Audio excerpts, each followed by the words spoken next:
Donald Trump Jr. decided to sign up to be the latest Republican to be dunked on by Alexandria Ocasio-Cortez when he shared an offensive meme about her on Instagram. If we could bring this up. This is what the son of the president put up. Quote attributed to Alexandria Ocasio-Cortez, "Why are you so afraid of a socialist economy?" Trump saying, "Because Americans want to walk their dogs, not eat them."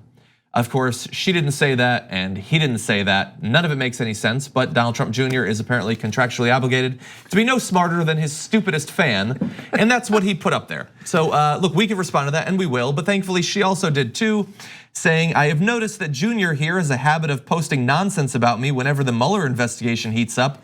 Please keep it coming, Jr. It's definitely a quote, very, very large brain idea to troll a member of a body that will have subpoena power in a month. Have fun."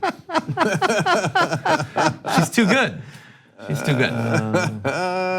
So there are very credible reports that Donald Trump Jr. might be indicted. That was being discussed on Fox News as Judge Napolitano was talking about it. Then he said, well, Donald Trump Jr. says he's not going to be, so I guess I take him at his word, which to me meant he doesn't know what he's talking about, right? Yeah. And so, but do I know for sure that he's going to be indicted? I definitely don't know that. So we'll see. We'll see. The prosecutors know what we don't know.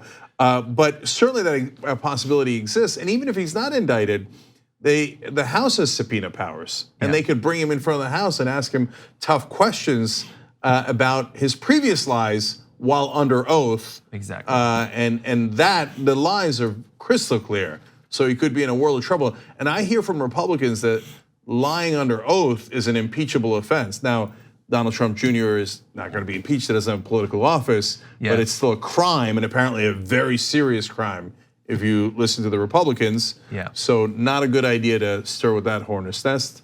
Not the first time Jr. hasn't had a good idea. Yeah, now supposedly Republicans like counterpunchers. That's what I hear over and over for the past 2 years, but they didn't like AOC going after him, so they attacked her.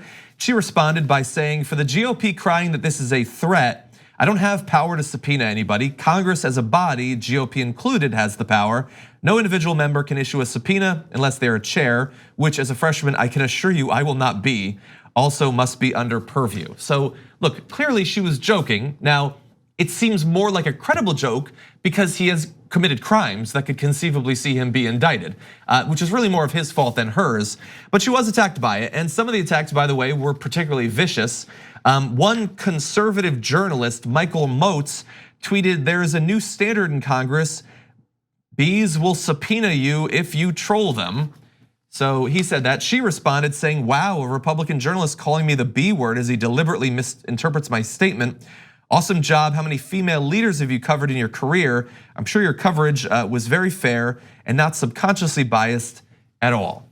But what's interesting is that name was familiar to me when I saw it actually. It turns out he's been in the news a couple of times, this Michael Moats. And actually recently for using the B word in regard to a person that we're very familiar with. So you might recall Nomiki Konst was on Tucker Carlson's show and clashed with him, made him look bad. Conservatives did not like that. And so he actually tweeted this at her. "Something tells me you're a liberal bee." She stood up for herself. She was opinionated, so he attacked her. No, but let's focus on that one for a second, because in the Ocasio-Cortez one, you could make, and I'm sure the right wing will make this excuse, of like, nah, he's using colloquial vernacular. Sorry, the right wing couldn't possibly say those words. But like, oh, he's being hip, and he doesn't mean it in a reference to the fact that she's a female.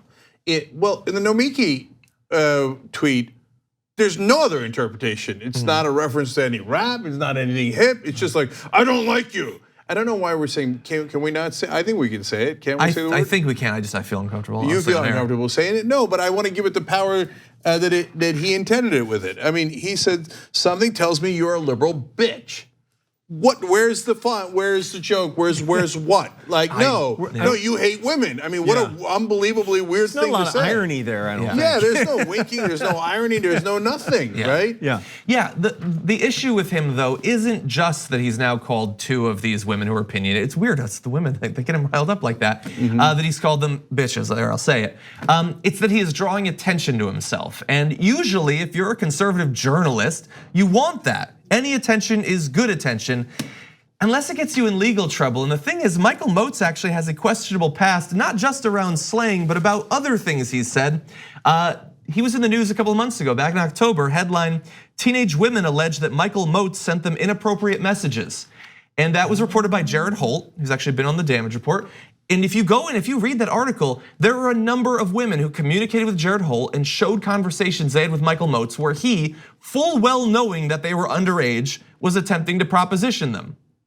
So hypothetically, it may not be a good thing for him that he's drawing a lot of attention back to himself right now.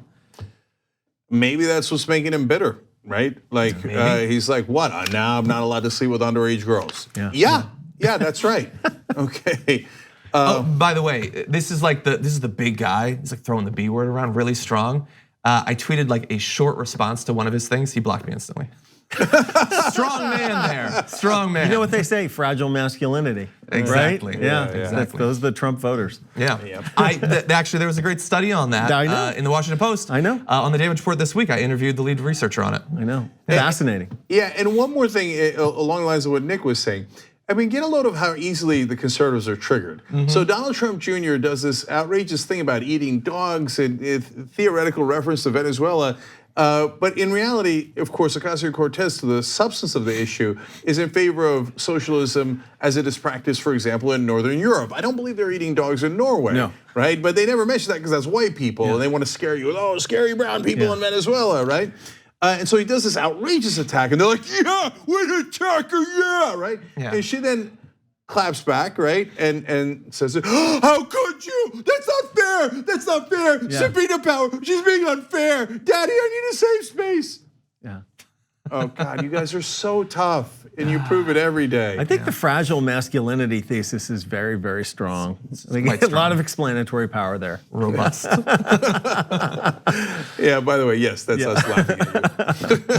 Thanks for watching this free clip of the Young Turks. Don't forget to become a TYT member today.